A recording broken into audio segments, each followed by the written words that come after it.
নমস্কার বন্ধুরা, welcome to এসটিউনিক sports. তো এই মুহূর্তে সবথেকে বড় খবর বেরিয়ে আসছে কলকাতা নাইট রাইডার্স শিবিরকে নিয়ে। তোমাদের যেরকমটা জানিয়েছিলাম, বিরাট বড় পরিবর্তন আসতে চলেছে কেকেআর শিবিরে। সেখানে কোচিং স্টাফ তো পরিবর্তন হচ্ছে, তার সাথে বেশ কিছু বড় ট্রেড কিন্তু আমরা খুব তাড়াতাড়ি দেখতে পাবো। তো সেই রকমই কিন্তু আজকে একটা অফিসিয়াল আপডেট এসেছে, সেটা তোমাদের জানাবো। চ্যাম্পিয়ন কোচ কিন্তু এবার কেকেআর ছেড়ে চেন্নাইয়ের পথে যেতে চলেছে। ডেল স্টেন আসতে চলেছে। তো অনেক কিন্তু ইন্টারেস্টিং আপডেট শেয়ার করা রয়েছে এই ভিডিওতে। তাই ভিডিও শুরু করার আগে একটাই রিকোয়েস্ট, চ্যানেলে যারা প্রথমবারের জন্য এসেছো মনে করে সাবস্ক্রাইব করে নিও। তো তোমরা সকলেই জানো যে কলকাতা নাইট রাইডার কিন্তু লাস্ট আইপিএলে জঘন্য পারফরমেন্স করেছে। ব্যাটিংই বলো, বোলিং বলো, ফিল্ডিং বলো, সমস্ত জায়গাতেই কিন্তু খুব খারাপ পারফরমেন্স নাইট বাহিনীর কাছ থেকে আমরা দেখতে পেয়েছিলাম। এবং তারপর থেকেই আপডেট আসছিল, অনেক পরিবর্তন কিন্তু নাইট বাহিনীতে আসতে চলেছে। এবং রিসেন্ট টাইমে যে আপডেটগুলো তোমাদের সঙ্গে শেয়ার করেছিলাম, তার মধ্যে সবথেকে বড় আপডেট এবার বেরিয়ে এসেছে কেকেআর শিবিরকে নিয়ে। তো কলকাতা কিন্তু আজকে অফিসিয়ালি তাদের চ্যাম্পিয়ন ক্যাপ্টেন চন্দ্রকান্ত পণ্ডিতকে কিন্তু থ্যাংক ইউ পোস্ট দিয়েছে। তার কিন্তু পারফরমেন্স খুব খারাপই ছিল লাস্ট ইয়ারটা অ্যাজ এ কোচ হিসাবে, যে দলকে ঠিকঠাকভাবে কন্ট্রোল করতে পারেনি। এবং তার আগের বছর অবশ্যই তার আন্ডারে চ্যাম্পিয়ন হয়েছিল, কিন্তু চ্যাম্পিয়ন হওয়ার পিছনে যেই মানুষটার অবদান ছিল সেটা হচ্ছে গৌতম গম্ভীর। পুরো টিমের মেন্টালিটিটাকেই পাল্টে দিয়েছিল। এবং গম্ভীর থাকা আর না থাকার মধ্যে যে পার্থক্য, সেটা কিন্তু প্রতি বছরই বোঝা যায়। যেই সময় গম্ভীর নাইট দলের সঙ্গে যুক্ত ছিল, তখনই কিন্তু কেকেআর সাফল্য পেয়েছে। গম্ভীর ছাড়া কেকেআরের কিন্তু কিচ্ছু সাফল্য নেই।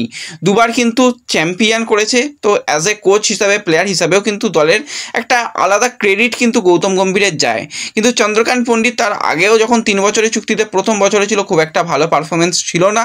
কিন্তু চ্যাম্পিয়ন হয়ে যাওয়ার দরুন কিন্তু তার চাকরি বেঁচে গিয়েছিল, এটুকু বলতেই হয়। এবং সেই অনুযায়ী তাকে লাস্ট ইয়ারেও কোচিং করানোর দায়িত্ব দেওয়া হয়। কিন্তু নতুন করে আর কোনো রকম চুক্তি বাড়ানো হবে না, তোমাদের জানিয়েছিলাম। সেই মতোই আজ অফিসিয়ালি থ্যাংক ইউ পোস্ট এসে গেছে। আর তাকে কলকাতা শিবিরে দেখতে পাবো না। কলকাতার নতুন একজন কোচ, হেড কোচ কিন্তু আনতে চলেছে। সেই নিয়েও তোমাদের আপডেট বেশ কিছু শেয়ার করছি। পরপর আপডেট এলে তোমাদের অবশ্যই জানিয়ে দেব। শুধুমাত্র যে চন্দ্রকান্ত পণ্ডিত পরিবর্তন হচ্ছে সেটা নয়, সাথে ব্রাভোরও কিন্তু চেঞ্জ হওয়ার একটা সম্ভাবনা রয়েছে। ব্রাভোকেও হয়তো কলকাতা তারা রাখবে না, তাকে পরিবর্তন করে নতুন কোনো মেন্টারকে নিয়ে আসতে পারে। সেটা কিন্তু অবশ্যই ইয়ন মর্গ্যানের মতন একজন প্লেয়ারকে আনার চিন্তাভাবনা থাকতে পারে, সেরকমই কথাবার্তা চলছে। এবং এর সাথে সাথে তোমাদের যেরকমটা জানিয়েছিলাম, নাইট বাহিনীর বোলিং কোচ হিসাবে কিন্তু, ইন্ডিয়ান বোলিং কোচ হিসাবে অবশ্যই নিযুক্ত ছিল ভরত অরুণ। তাকেও কিন্তু পরিবর্তন হয়তো কলকাতা ম্যানেজমেন্ট করছে। যেরকমটা আজকে টাইমস অফ ইন্ডিয়ার তরফ থেকে আপডেট বেরিয়ে আসছে, বেশ কিছু দল কিন্তু কথাবার্তা বলছিল ভরত অরুণের সঙ্গে। কিন্তু এই মুহূর্তে সবথেকে পজিটিভভাবে কথাবার্তা বলছে চেন্নাই সুপার কিংস। তো এই চ্যাম্পিয়ন কোচকেও কিন্তু চেন্নাই তুলে নেবে খুব সম্ভবত, সব কিছু ঠিকঠাক থাকলে। চেন্নাইয়ে যোগদান করতে চলেছে ভরত অরুণ। একটা সময় পর্যন্ত লখনৌ সুপার জায়েন্ট লিড করছিল, কিন্তু এই মুহূর্তে চেন্নাই কথাবার্তা অনেক দূরই এগিয়ে নিয়ে গেছে। তো চেন্নাইতেই হয়তো এই চ্যাম্পিয়ন কোচকে আমরা দেখতে পাবো। তো অবশ্যই চেন্নাইয়ের বোলিং বিভাগ কিন্তু আরও শক্তিশালী হয়ে যাবে, সেটা বলাই যায়। অলরেডি কিন্তু আমরা সেখানে মুকেশের মতন প্লেয়ারকে দেখছি, পাথি রানার মতন প্লেয়ারকে দেখছি, অনসুল কম্বোজের মতন প্লেয়ারকে দেখছি। আরও ভালো ভালো বেশ কিছু বোলারকে অবশ্যই সিএসকে নিয়ে আরও শক্তি বাড়িয়ে নেবে, সেটা বলাই যায়। এবং কলকাতাও কিন্তু পিছিয়ে নেই, তারাও তাদের বোলিং বিভাগে আরও বেশি শক্তিশালী করার জন্য কিন্তু একজন দুর্দান্ত কোচের সঙ্গে কিন্তু কথাবার্তা চালাচ্ছে, সেটা হচ্ছে ডেল স্টেন। তোমাদের জানিয়েছিলাম তাকে কিন্তু অ্যাপ্রোচ করার চেষ্টা চলছে, তার সঙ্গে কিন্তু কন্ট্রাক্ট করা হয়েছে। সব কিছু ঠিকঠাক থাকলে কিন্তু নতুন সিজনে আমরা বোলিং কোচ হিসাবে ডেল স্টেনকে দেখতে পাবো, সেটা হওয়ার সম্ভাবনা অনেকটাই বেশি। কথাবার্তা বেশ পজিটিভ দিকে এগোচ্ছে।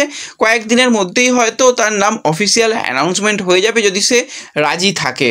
তো এই আপডেটগুলো কিন্তু বিরাট বড় আপডেট তোমাদের সঙ্গে শেয়ার করলাম। চ্যাম্পিয়ন কোচকে কলকাতা ছেড়ে দিয়েছে, আরও এক চ্যাম্পিয়ন কোচ সিএসকেতে যাচ্ছে এবং বোলিং কোচ কলকাতাতে আসছে। তো অনেক কিছু কলকাতাকে নিয়ে পরবর্তী সময় আপডেট, বাদবাকি আইপিএলের দলগুলোকে নিয়েও আপডেট শেয়ার করব আমরা তোমাদের সঙ্গে। তাই অবশ্যই যারা চ্যানেলে প্রথমবারের জন্য এসেছো সাবস্ক্রাইব করে নিও। তো দেখা হবে পরবর্তী ভিডিওতে। ধন্যবাদ।